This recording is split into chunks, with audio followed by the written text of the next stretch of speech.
প্রায় সকাল 10টার দিকে আমরা স্থানীয় এখানে নেতৃবৃন্দ যারা আছেন, বিএনপির নেতৃবৃন্দ, পৌর বিএনপির নেতৃবৃন্দ ওপেন, উনি আমাকে ফোন দিয়েছেন যে এইরকম একটা আটক হয়েছে সার। এটা সারটা খুচরাভাবে যত্রতত্রভাবে এই ভ্যান দিয়ে নিয়ে যাচ্ছে। এটা আসলে আইনগত কিনা? আমি বললাম না, এই ধরনের কোনো আইন নাই। আপনারা এখানে যারা আছেন, আপনার সাথে যারা জনগণ আছে, এটা আপনারা আটক করে আমি পুলিশ পাঠাচ্ছি। তারপর পুলিশ এসে এবং আমার কৃষি সম্প্রসারণ অফিসার আসলো। ঘটনার সত্যতা পেল, আমি তাৎক্ষণিকভাবে ছুটে এলাম।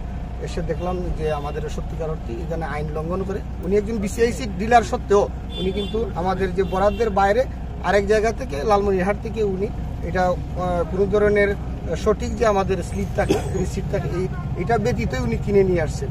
যেহেতু উনি কিনে নিয়ে আসছেন এবং ওনার স্বীকারোক্তি আমরা নিয়েছি, উনি স্বীকার করেছেন যে এইটা উনি এখানে যে অবৈধভাবে শ্রীরামপুরের হওয়া সত্ত্বেও ডিলার, উনি এইখানে মালামাল খুচরাভাবে বিতরণ করা শুরু করেছিলেন। এটা উনি অপরাধ স্বীকার করেছেন। অপরাধ স্বীকার করায় মোবাইল কোর্ট আইন অনুযায়ী আমি ওনাকে সর্বোচ্চ যে আইন আছে ওই সংশ্লিষ্ট 30,000 টাকা জরিমানা করছি।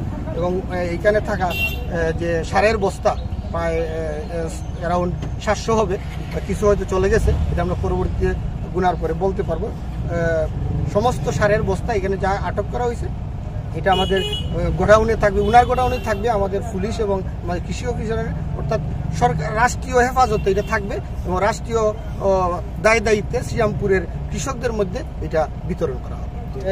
কৃত্রিম সংকট মানে নিরসনে আমাদের রাজনৈতিক নেতৃবৃন্দ, আমাদের সচেতন মহল, সাংবাদিকবৃন্দ, অন্যান্য যারা আমাদেরকে তথ্য উপাত্ত দিবেন, আপনারা কোথাও কোনো অভিযোগ পেলে আমাদেরকে জানাবেন, আমরা অবশ্যই আইনানুগভাবে সকল গুদাম আসলে আপনাদের দেখা দরকার আছে কিনা এটা মনে করি? অবশ্যই দরকার আছে। আমি কৃষি সম্প্রসারণ অফিসারকে এবং কৃষি অফিসারকে ইতিমধ্যে আমি নির্দেশনা দিয়েছি, আপনারা তারা যেন পরিদর্শন করেন।